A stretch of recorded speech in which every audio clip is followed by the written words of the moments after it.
You made it back to Fruity Friday. This is Keys to Basement. Yes, I still have all 5 of my keys. I'd like to get into the Fruity Friday story right quick and in a hurry, but we have to handle business from Wednesday. You know Weirdness Wednesday was continued and you did not get to hear the end. Mostly because I hadn't written it yet, but it is finished. And I finished it on Thursday, which means I can read it quickly today. And so, it was later in the day on planet Sorbonne. Alvin and Largo continued their walk through the woods, picking flowers, having fun, when a baby tree god found them. In a desperate tone in his voice, he begged for Alvin and Largo to help them. What had happened was, their planet had a close buzz by the sun, and all the sparkly glitter that was there ended up reflecting the rays up to 1,000 times greater than normal. And so, everything on the planet had caught fire. It was either burning, smoldering, or smoking. Yikes. You can only imagine. Hearing this, Alvin and Largo took off with the tree god back to the tree planet. Everything was as the tree god had said. It was on fire, smoldering, or smoking. Alvin, being the quick man he was, started into action, and he ran around smothering as many fires as he could. But Largo, as her name would suggest, was slower to react, as she had put a plan into motion before a solution came to mind, as her name would suggest. See, Largo is Italian for slow. She wasn't smart, but she knew the chemical formula to the flame retardant stuff they used on forest fires. The only reason she remembered it was because she had done a research paper on it in college. So she put the young tree god to work finding what he could, and hopefully he would find everything she needed. I mean, after all, it is a tree planet. Where do you find really flame retardant chemicals on a tree planet? But the tree god took off and he found what he could.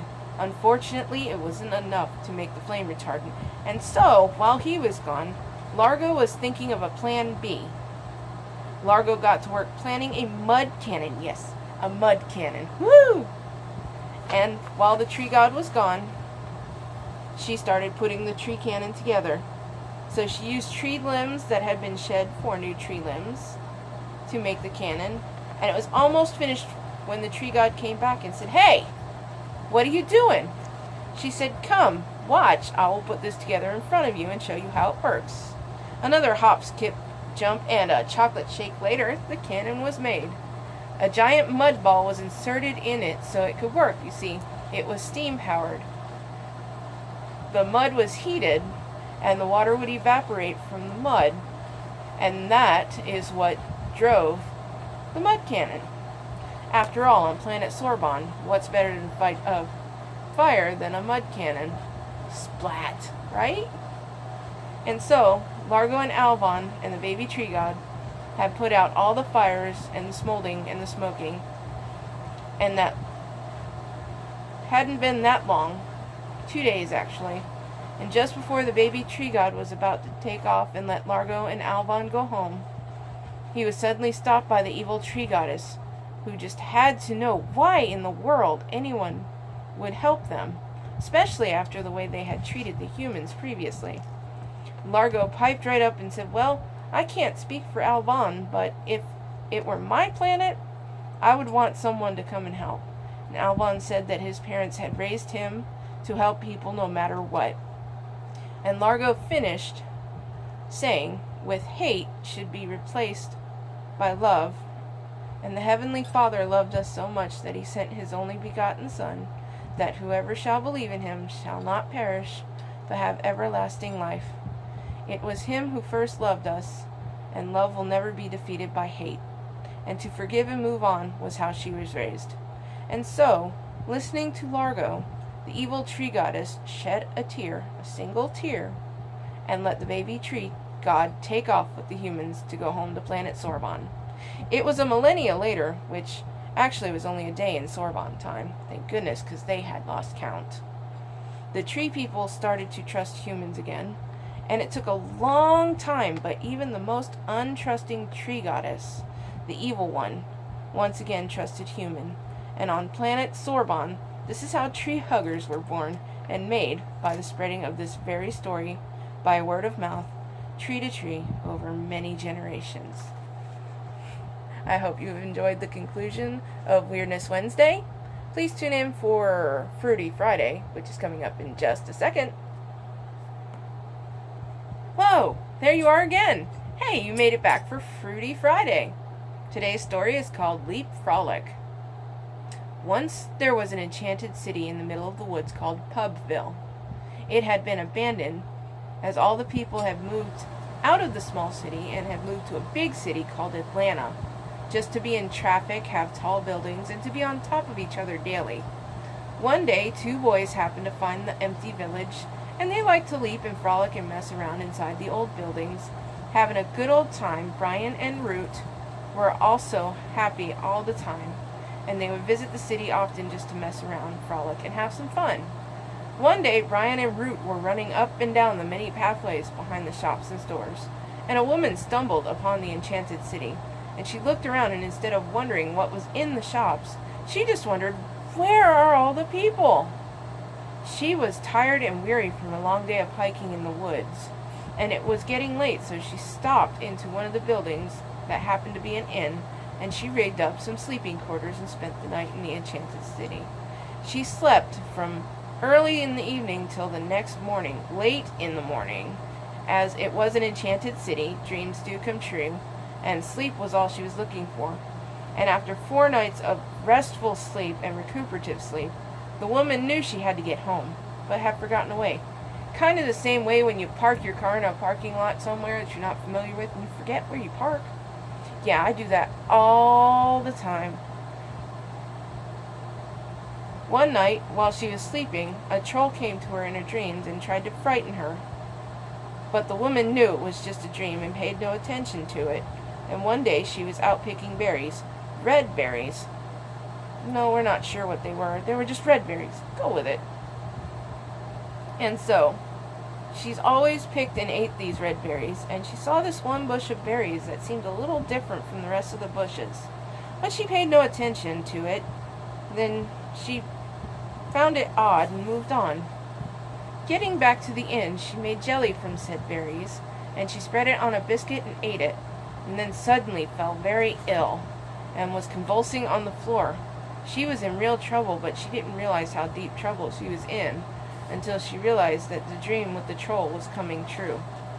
It just so happened that day that Brian and Root had decided to go out for a walk to the town to frolic and play around. Brian noticed movement going on in the inn, so he ran in to see what it was, and if it was the troll they had been hearing about and imagined. His surprise when he found the woman on the floor in a bad way.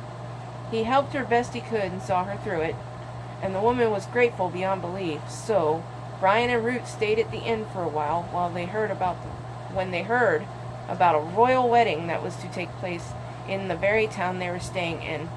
A squire had come out to the town to see if it was able to be changed into a perfect wedding place. Not knowing the squire was even there, assessing the place for the wedding. But Tim and Linda Beth were set on having their wedding in this town, Pubville. Gotta know there was a pub there somewhere.